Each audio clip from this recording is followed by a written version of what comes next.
We're on day 28 of 30 days of mental skills. I'm talking about mental skill number 9, which is focus and attention, concentration. They lead to a particular state that we refer to as flow. You've probably heard it. It's being in the zone. And we're going to get into the detail on that a little bit.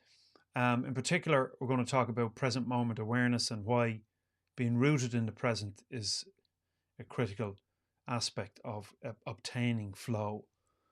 I've been away for a couple of weeks, and there's been a bit of a break between number 27 and today's number 28. What can I say? Summer got in the way and other things take priority. And the original intention was to get this done in 30 days. And the goal I set for myself, I didn't achieve. But at the same time, you got to get back on the horse and go again. So here we are. We're almost there, 30 days. And it's the effort that counts often rather than the outcome, right? The outcome will produce itself once you show up. I have to take some of my own advice, I suppose. Consistency. It mightn't always work out. It mightn't always go according to plan, but you got to get back on and give it a shot again and do your best. Anyway, no one is waiting at the door to beat me over the head. So regardless, let's get into this session, this last mental skill or a component of it, and get into a bit of detail. Okay, as I mentioned, this is part of 30 days of mental skills. There are 9 mental skills and I've spent about 3 days on each. We're approaching the end. And I'm going to take this opportunity to talk about a free course that I've put together on the 9 mental skills. You can sign up, get it for free. Hits your inbox every day for about 11 or 12 days. And the email isn't that long. It's quite short actually and concise. But there's a link in there on each of those emails to take you to a full-length lesson. It's all text-based, but it's free and you can access it on humanperformance.ie. There's a link below this video where you can check it out. I've also got an ebook. It's about 100 pages and gets into a bit of detail on this. You can also get that for free, or you can forget about the course and just buy the book. And again, the link is below to check out more on that. So what are we talking about today? Well, present moment awareness, time, our concept of time. We're born into this society, into this culture. And it's important to say that various cultures treat time differently. They think of it in different ways. We take it for granted that time is linear, that we're born on a particular date according to the calendar, and we die whenever that is on a particular date, and we live along a line from birth to death. And that's not actual, that's not real.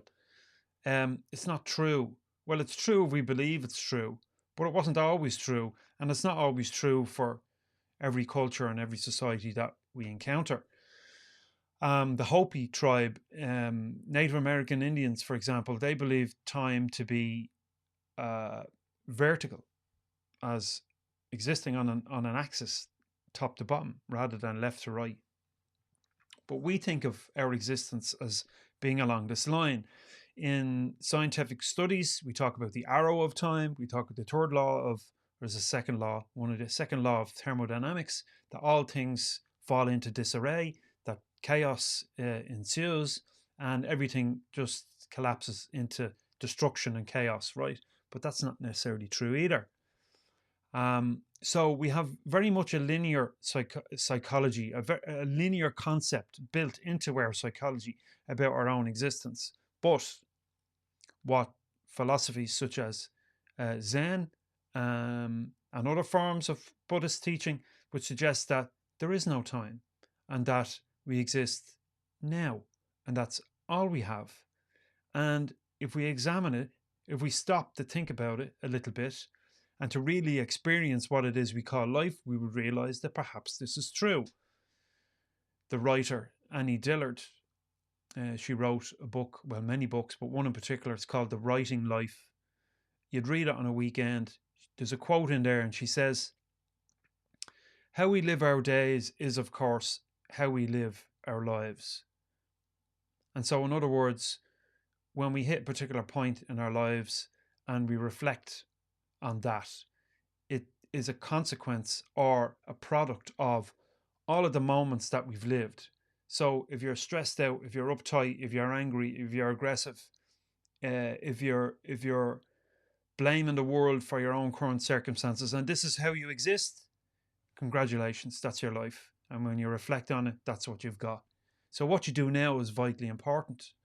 And if you're going to be fearful now, well then off you go. Congratulations, that's it. And it's especially, it seems especially insane that most of the fear that we feel is anticipation for the future, anticipation for tomorrow. But tomorrow never gets here. And we know that rationally. But still we think, oh, I have to get up in the morning, I have to go to work, and so that's tomorrow, that's the future. But the future never arrives. We never experience it. We can never go there. All we can do is experience now. Or we can sit in our room afraid of our lives, of tomorrow or 10 minutes, this imaginary future. And when we do it now. And likewise, when our whole emotional state, our minds, our life is consumed by something that happened yesterday or 10 seconds ago or last year or 10 years ago, well then, congratulations, that's your life. And so we've got a choice. When we realize that, we're going to kind of go, well, hang on a second. This whole living on a line thing, this whole idea of time seems to be a little bit obscure and irrational. All I've got is this moment.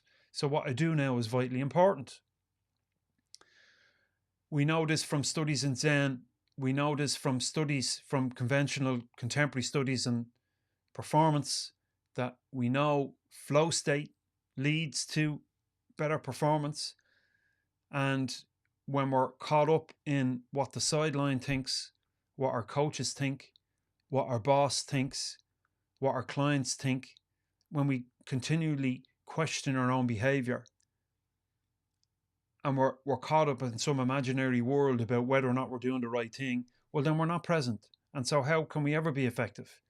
If you're involved in a team sport and you're on the field and all you're concerned about is how you look, you're not in the game. You're stuck in your head. Present moment awareness is a vital component of flow. Csikszentmihalyi has written about this. He passed away last year. Eminent psychologist, Hungarian psychologist, who wrote Flow, also wrote Creativity, and recognized that this was a facet or an aspect of a particular type of personality. I think I might have mentioned it in a previous session. Autotelic personality. This is a way of viewing those individuals who seem to find flow much easier than the rest of us. It paves the way towards better performance. It's an openness to experience. Openness to experience being an aspect of personality. One of the big 5 traits of personality, according to the trait approach, right? So when you're open to experience and you engage in that in a non-judgmental way, that you're not calling it good or bad, you're not reflecting a sense of self based on the results, that you just accept it and get on with it, is an aspect of flow. Accepting conditions for what they are. Now, popular thoughts and ideas and teaching in our society would suggest that to accept conditions, shitty conditions, for what they are, is to give up. And they'd be right, but not in the way that we typically believe giving up to be. You've got to give up. You've got to stop fighting it in order for it to change. So most of us, when we think about shitty conditions, the shitty conditions aren't here and now. They happened yesterday or last week, and they may have happened every single day, but it's more to do with us replicating that situation than actually the objective experience itself, because other people could be in that experience and read it completely differently. We know from studies on stress, for example, that some individuals are more prone to stress than others, more prone to the negative effects of stress, I should say, than other people. You can take 10 people, put them in an arguably stressful situation, and everyone will respond a little bit differently. Seligman wrote about this in terms of learned helplessness. We learn to become helpless in our situations. And just as we've learned to become helpless, we can learn to become strong and more resilient to those difficult conditions. So in other words, in order to enter flow, in order to get into this state of peak experience, we've got to be able somehow to accept the conditions for what they are. I've spoken about Stephen C. Hayes' acceptance and commitment, this idea, this cognitive behavioral idea, that in order to get the best from ourselves, we've got to manage our cognitive state, how we think about situations and how we process them. Life gives us a template, but oftentimes that template is inaccurate.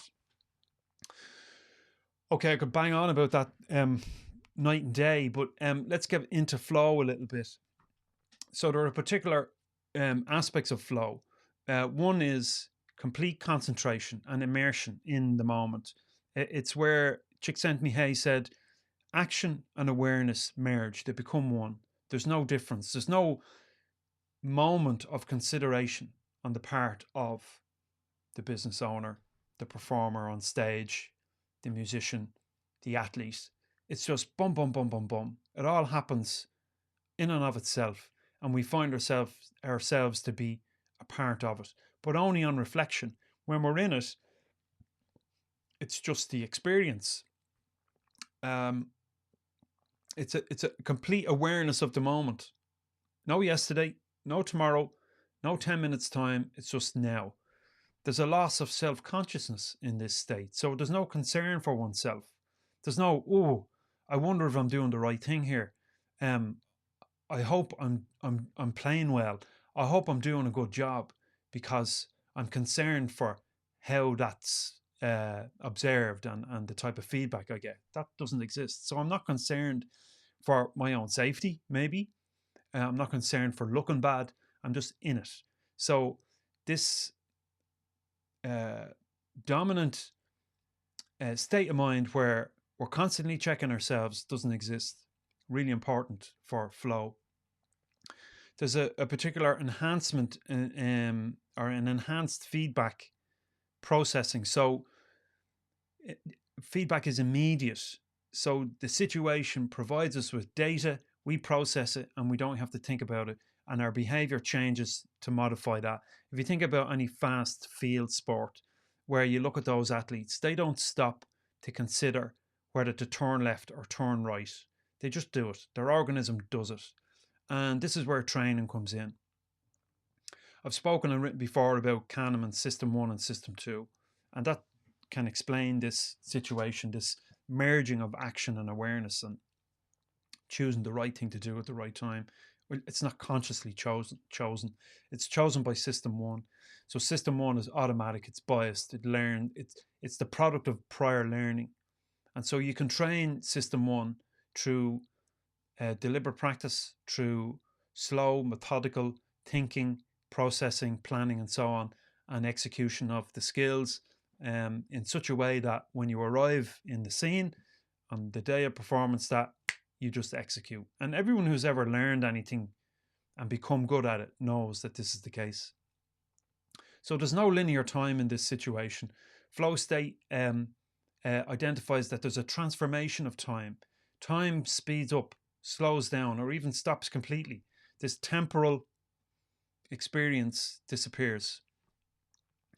Research into the neuroscience of flow reveals that this liberation, temporal liberation, occurs because of a deactivation of this prefrontal cortex. So the activity that goes on in the front of your brain when you think and when you plan and when you consider, that all drops down, and other parts of the brain begin to take over. So there's a ramping down of this prefrontal cortex and a ramping up of other more autonomous areas of the brain correlated with your behavior and performance.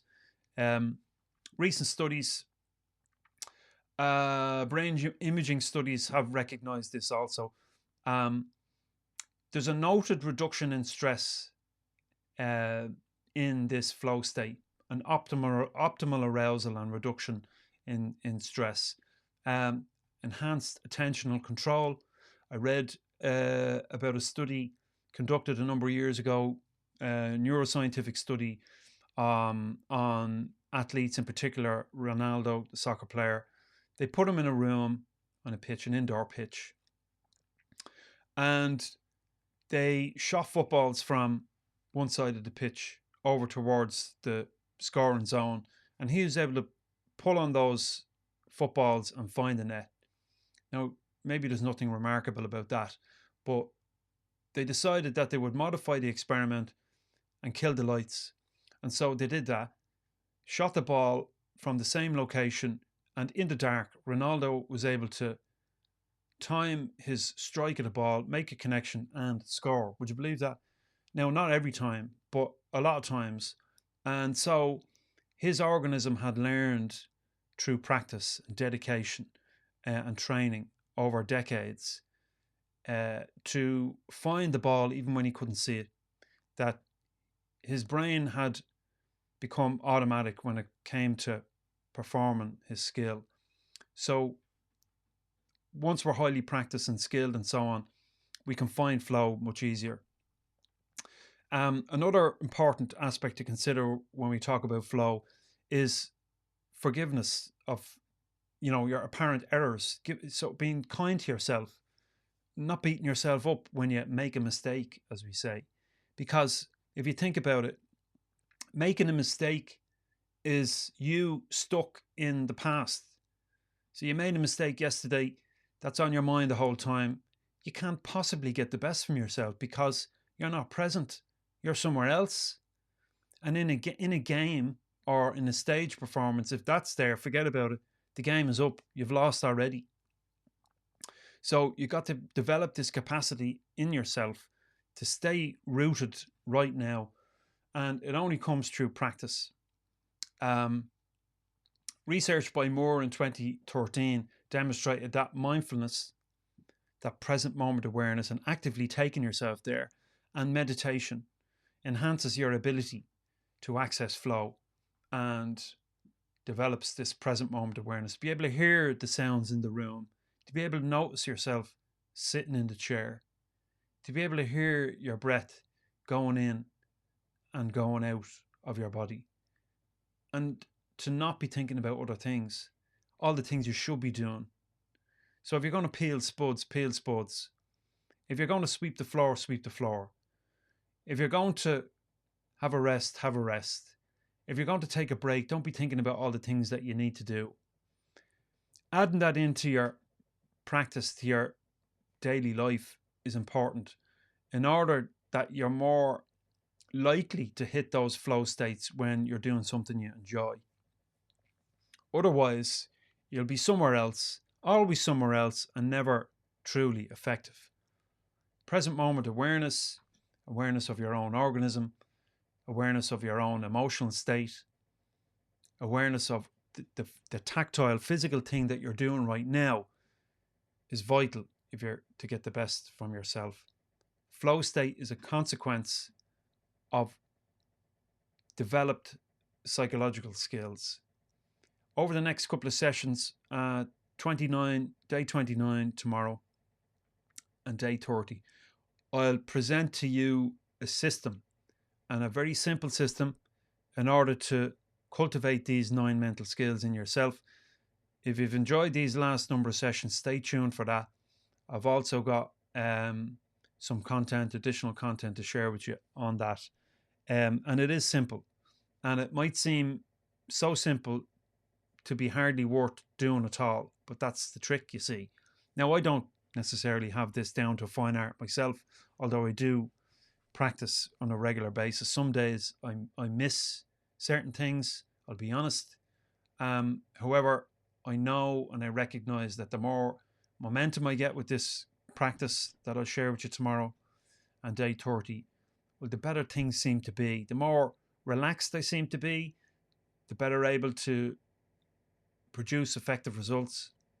So don't take my word for it. Try it for yourself. See how you get on.